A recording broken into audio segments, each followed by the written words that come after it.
tomar até uma água, né? Porque é tanta coisa para a gente debater, desfazer e colocar nos seus devidos lugares. Mas eu vou ser preciso, pontual, cronológico. Começar aqui com o deputado Júlio. Agradeço ao deputado Júlio a deferência carinhosa que Vossa Excelência fez. Deputado Júlio, logo no início do pronunciamento, ele fez uma defesa aqui do seu colega, até de adolescência, porque era marista, Dom Bosco, as pessoas que tinham condição melhor financeira naquele período, eles estavam nessas escolas e terminavam tendo muita amizade, daí surgiu a predileção de Júlio, Flávio Dino, o desembargador anteriormente citado aqui, em relação à esquerda e o projeto político de dominar o Maranhão por 20 anos, pelo menos. Mas, vamos lá. Primeiro, deixar muito claro aqui que eu até pedi para a mesa, viu, Lula? Pedi para a mesa recuperar ali meu pronunciamento para saber se eu tinha usado as palavras Ney Belo. Não usei. Trouxe referência a uma matéria da revista Piauí. Eu acho que Freud explicava isso aí muito bem no conceito de formação reativa. O que é formação reativa para Freud? O indivíduo adota uma conduta contrária àquilo que ele realmente é ou gostaria de ser. É o gay que é homofóbico na vida real. É o clérigo que, na verdade, é um degenerado sexual, porque ele vai ali a todo cabo condenar as pessoas e colocar-se como estandarte da moralidade. Coisa que eu deixo muito claro, graças a Deus eu nunca fiz, tenho meus defeitos e olha, não são poucos os meus defeitos. Graças a Deus trabalho, como diz lá na minha grande ordem, para desbastar a pedra, para aperfeiçoar. Mas o que foi falado e trazido foi uma matéria da revista Piauí. E aqui as contradições de alguns dos meus colegas oposicionistas que me antecederam na situação de tribuna, elas são muito claras. Primeira premissa, senhores. Matéria só serve quando é contra o governo do Estado. A segunda premissa que se assenta é, se é contra o governo do Estado, ela tem presunção de verdade, de idoneidade jornalística. Se não, vejamos, o deputado Rodrigo, há uma semana ou 2 semanas atrás, foi preciso aqui na sua explanação, ao trazer uma matéria do Metrópolis em relação à Avenida Litorânea. Matéria essa que foi constituída do ponto de vista de acervo probatório, com o parecer da CGU de setembro de 2025, com 2 laudas. Parecer este, inclusive, que já foi ajustado tempestivamente, em tempo hábil, e que foi colocado como uma obra regular. Mas foi feita aqui, com base na matéria do Metrópolis, toda uma situação de ilegalidade. Eu fico a me perguntar, por que que o desembargador Ney Belo, diferente de outros desembargadores estaduais, desembargadores federais, ministros de STJ, ele é tão protegido aqui pelos colegas da política do Maranhão? E aí, quando nós buscamos fazer um raciocínio do ponto de vista filosófico, partindo de premissas também, se Ney Belo não é político, se Ney Belo ele é desembargador, se os poderes são harmônicos, porém independentes entre si, inferir-se-ia que Ney Belo não poderia estar no centro de discussões políticas.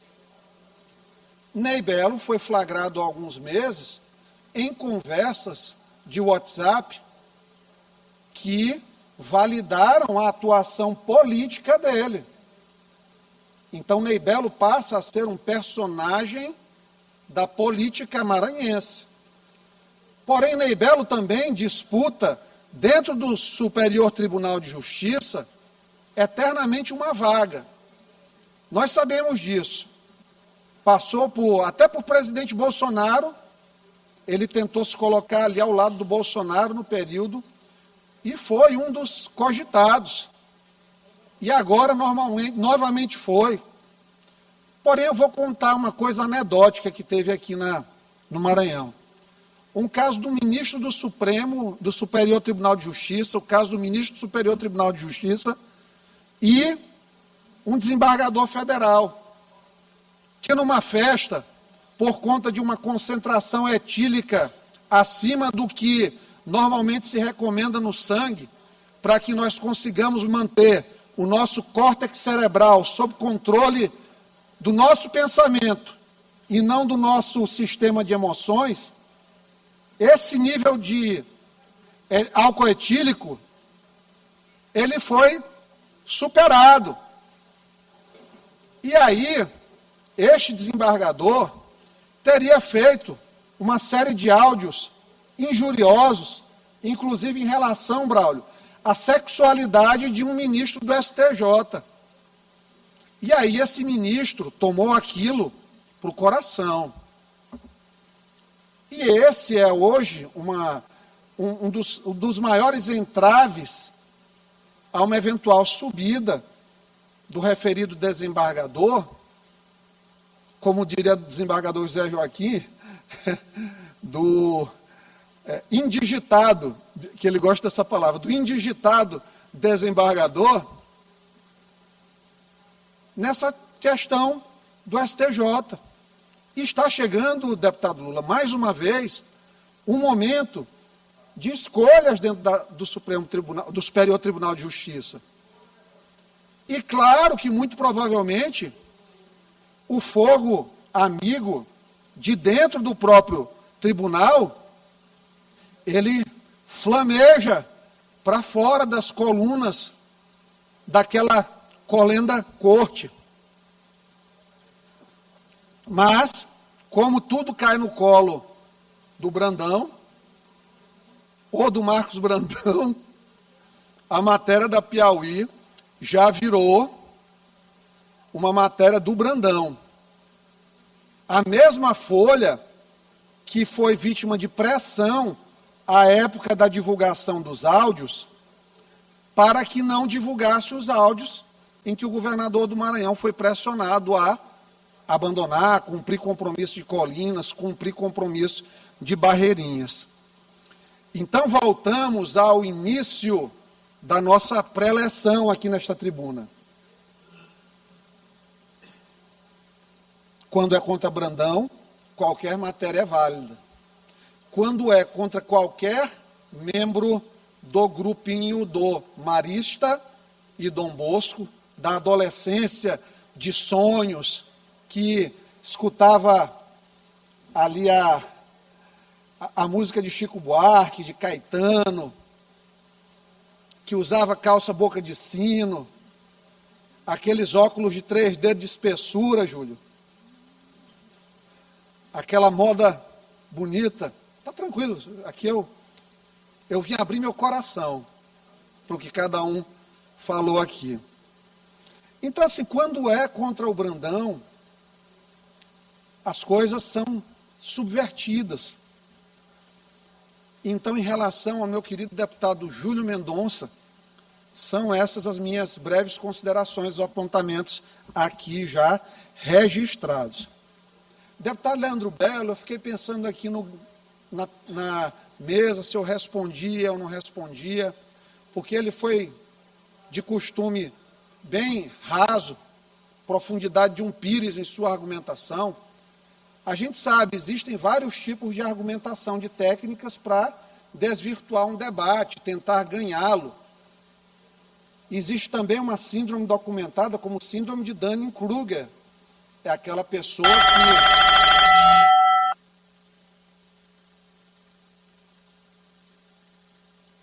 Peço que libere o tempo do deputado. Para utilizar o tempo remanescente, acrescentar o tempo da liderança e já me emendar para o expediente final. Obrigado.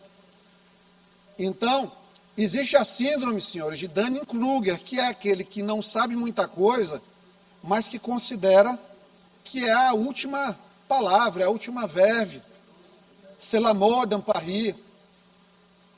É a cor do verão. Não sei se é o caso do deputado Leandro Belo. Fica aqui para inferência de quem me escuta nesse momento. Então ele disse assim, que eu só vivo por interesses pessoais, aspas, que eu nunca saí de São Luís, que eu venho para a Assembleia só para denegrir Dino. Eu preciso fazer aqui, deputado Júlio, uma correção no termo hoje, que o que racialmente, em termos de letramento, é mais adequado é usar-se a palavra macular, até porque denegrir associa a cor negra a algo deletério. Então, vou utilizar macular para não incorrer no mesmo analfabetismo racial que me antecedeu aqui. Que eu esqueci os maranhenses. Logo eu, Júlio, que hoje já tive na minha casa, nessa minha história, desenhos do bonde dos 40 na minha porta, dentro de um condomínio fechado. Minha esposa que recebeu ameaças de morte direcionadas a mim. Minha esposa que precisou parar de fazer anúncio de consulta em Instagram com medo de eventualmente receber um paciente direcionado ao consultório que fosse matá-la, pelo simples fato de me fazer maldade. O deputado Leandro Belo, e aí pode resgatar os discursos, eu não vou discutir no nível que ele colocou, ad hominem, contra a pessoa dele, porque não faz meu estilo. Eu prefiro trazê-lo para a arena dos argumentos. Eu peço que resgatem os pronunciamentos, que foram pouquíssimos, do deputado Leandro Belo. Não mais que 15, nesses 4 anos de mandato, em que custou tão caro aos maranhenses. Não vou entrar na arena do deputado Leandro Belo de dizer que fulano é meu chefe e que o chefe dele é fulano, até porque eu não tenho chefe. O que eu sei, objetivamente, é que ele tem uma vinculação muito grande com o vice-governador do Estado, Felipe Camarão, e que na campanha, isso é de conhecimento público, ele teve um apoio grande institucional da estrutura da Secretaria de Educação, inclusive com pessoas de dentro da Secretaria, gestores, fazendo campanha para ele. Que é uma coisa muito parecida com o que o deputado Rodrigo Lago, outro dia acusou o vereador Júnior Costa, ex-vereador Júnior Costa. Mas isso aqui é subsidiário, secundário e não merece. Então, ali diz que eu venho para... que eu nunca saí de São Luís. Eu já fui resolver estupro de criança, deputado Leandro, em Balsas. Seus pés nunca nem pisaram lá para resolver uma situação. Seus pezinhos limpos, com sua pele bem cuidada, nunca, que não tem uma mancha de sol, a minha tem várias manchas de sol, elas nunca pisaram no município para resolver uma coisa assim. Do ponto de vista de mandato, eu acho que, para quem assiste aqui, a diferença assim, é abissal. É como se nós estivéssemos no Everest, a 8.848 metros de altura, e ele estivesse na Fossa das Marianas, que é o ponto mais baixo da Terra. Na fenda máxima da Fossa das Marianas. Isso parlamentarmente, não estou utilizando aqui nenhum tipo de adjetivação em relação à pessoa dele, porque a pessoa dele, de fato, não me interessa. Dizer que eu venho aqui, vivo aqui para macular Dino, é uma irresponsabilidade grande do ponto de vista dos atos praticados de parlamento. É injusto, é limitado e deve ser repudiado aqui na tribuna. Então, não dá. Voltando aqui a dizer, viu, Herbert? A palavra Ney Belo não fui eu que incitei aqui na tribuna. Foi, de acordo com Freud, ativou o mecanismo de defesa dos parentes e colegas de Ney Belo, que levantou a bola. Eu quis colocar até tangencialmente, porque assim, todas as vezes que eu encontrei com o Ney Belo, provavelmente hoje ele não vai mais falar comigo, mas eu sempre falei com ele normal, não tenho nenhum problema pessoal com ele. Eu só não gosto assim, quando o desembargador, quando o judiciário, se mete em coisas que não são do judiciário. Aí eu reclamo, é direito meu. Assim como ele, numa sentença, ele coloca o que ele acredita, a visão dele sobre o caso, ele tem que se explicar para o CNJ, para a polícia, eventualmente, se for provocado por conta dessas denúncias da revista Piauí, que devemos registrar, que são denúncias graves. Então, dito isso, não vou esticar com o deputado Leandro Belo, que quem não fez 15 pronunciamentos em 4 anos não merece muito tempo da minha atenção, né, Laís? Vamos para frente. Aqui o maravilhoso... Por favor, presidente.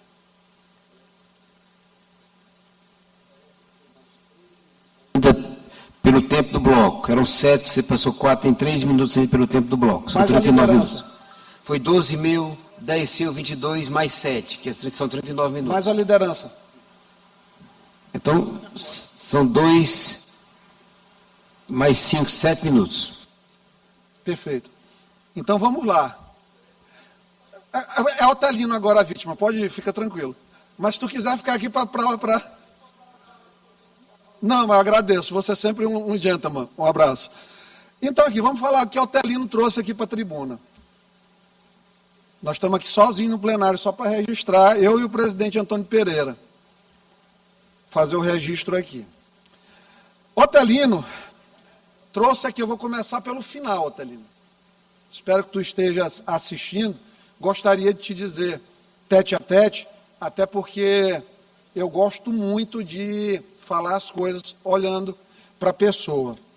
Às vezes eu saio quando eu vejo que a pessoa fica um pouco zangada, para não esticar, que aqui é uma casa de civilidade, pelo menos deveria ser, apesar de eu ter recebido ali de um colega ainda agora palavras não muito elogiosas, mas Otelino disse que Alexandre de Moraes votou a favor de Brandão em um momento.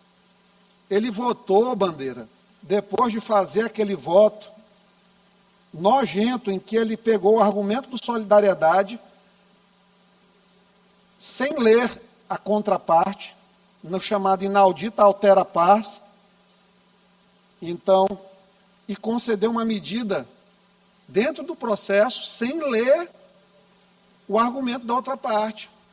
Aí ele precisou, de fato, ele, Flávio, quando o placar já estava decidido, votar a favor da eleição da Assembleia Legislativa. Mas quem não estava perto da presidente para saber como tem sido isso? Vamos lá, continuando. Comentou que eu chamei o PT de carniça e que o PT é o maior partido do Brasil. O deputado Otelino, ele olvidou-se de coisas que são importantes, números. O PT parece grande por conta da figura do Lula, mas o PT, enquanto partido, tem apenas 9% dos cargos do Brasil, quando se junta vereador, prefeito, governador, deputado. 9%. Clodoaldo, isso é representatividade? É a representatividade mínima.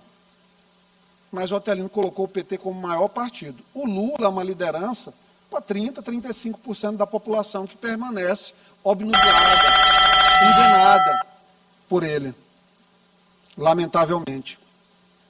Mas dizer que o PT é um partido grande, grandioso, é uma ilusão. A palavra carniça, ela tem o peso de uma figura de linguagem que vai denotar justamente o apodrecimento da instituição na mesma proporção, diretamente proporcional ao envelhecimento de Lula como liderança. Se o Lula hoje desaparecesse por motivo de doença, alguma outra situação, o PT não teria uma liderança. Nem o Haddad está querendo ir para o sacrifício em São Paulo, mas vai. Mas ele não tem liderança. Quem é? Rui Costa? Humberto? Quem são as lideranças? Gleisi Hoffmann? O que esse pessoal lidera? Lindbergh Farias? Por favor. Otelino também me chama de porta-voz de Marcos Brandão. É um desconhecimento muito grande, diante do histórico que se tem aqui, de trazer situações que desagradaram o governo. Agora, como na Bíblia, sempre há alguém culpado por qualquer coisa no governo. Às vezes é a mulher, é um irmão, é um eminência glis, eminência parda, parva, parda. Sempre tem alguém. Aqui tudo é o Marcos Brandão. Enfim, Otelino está sendo muito injusto quando ele faz isso. E aí ele continua.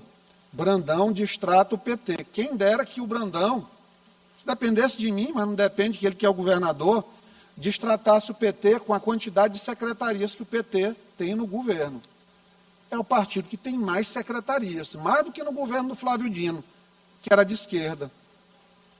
Então, imagina se tratasse mal esse tal desse PT, o Brandão. Tanto que eles estão aqui tudo triste, porque não vão com o Brandão. Nunca foram tão bem tratados.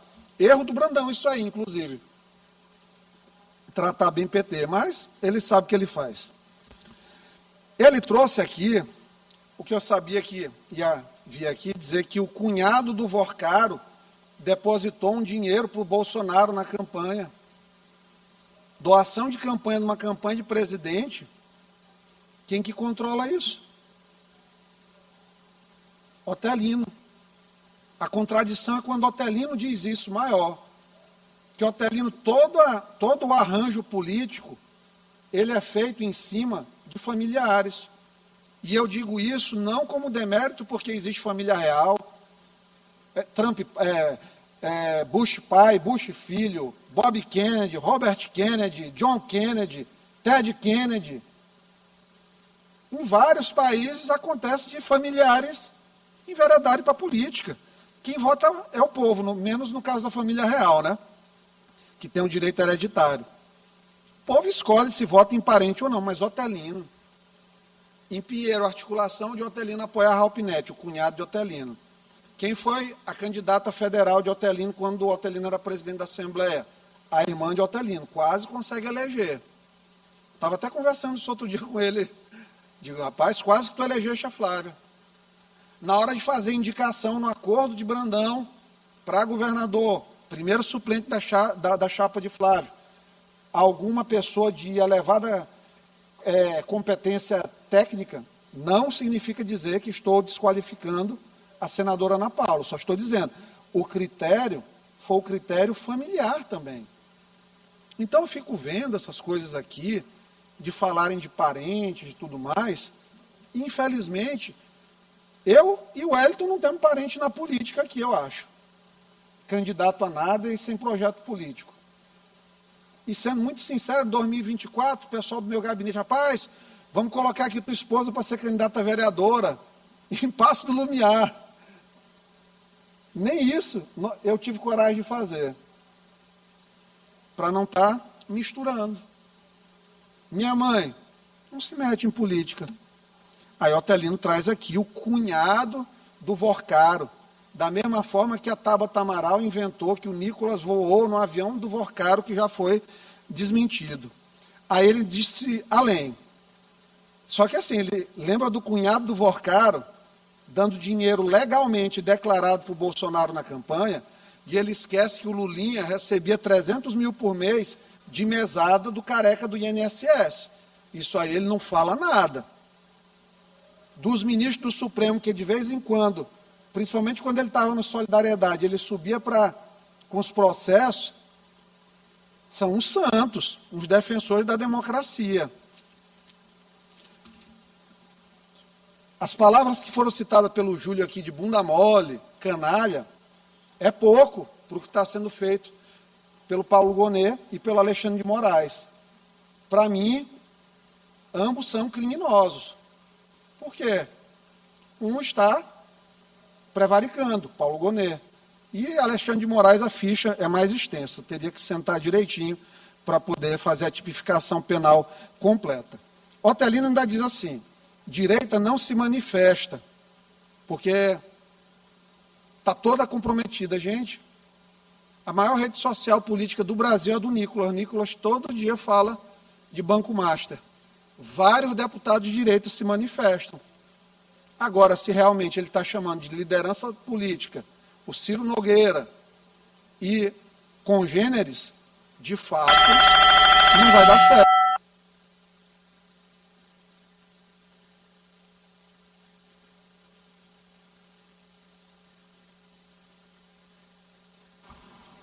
Peço que libere o som do nosso orador. O Otelino também utilizou uma palavra que eu acho muito bonita. Ocaso. Ocaso. Ocaso é o esvanecer-se, é o ir sumindo, é o ir desintegrando. Se fosse Duarte Júnior aqui, ia dizer que era Thanos desaparecendo, quando ele se pulverizou, mas não é. É Iglesias. Então vamos falar é quando uma coisa se vai. Ocaso. Eu digo, o ocaso chegou bem antes para a oposição dinista, porque eles estavam no barco, eles ajudaram a construir, o fato de não terem dominado o governo fez com que rompessem, e o ocaso chegou para eles. Até porque, por exemplo, direcionar para mim um pensamento negativo de que vai me prejudicar, achando que se eu não me reeleger eu estou preocupado, estou em processo evacuatório em grandes quantidades, para não dizer aquela palavra com C e ficar descortês. Gostou, Bandeira? Então vamos lá. O ocaso chegou para vocês. Em relação ao Gibson, o meu assassino favorito, de acordo com a oposição, meu não, mas deles. Ele reclamou aqui de negócio de pagamento de passagens, acusou até o Marco Brandão que está pagando as passagens. Nós sabemos, Otelino, nós sabemos que ninguém quer encontrar essa mulher do Gibson para ela se explicar. Que quando a polícia foi na casa dela para se explicar, para poder intimar, para depor, não achou.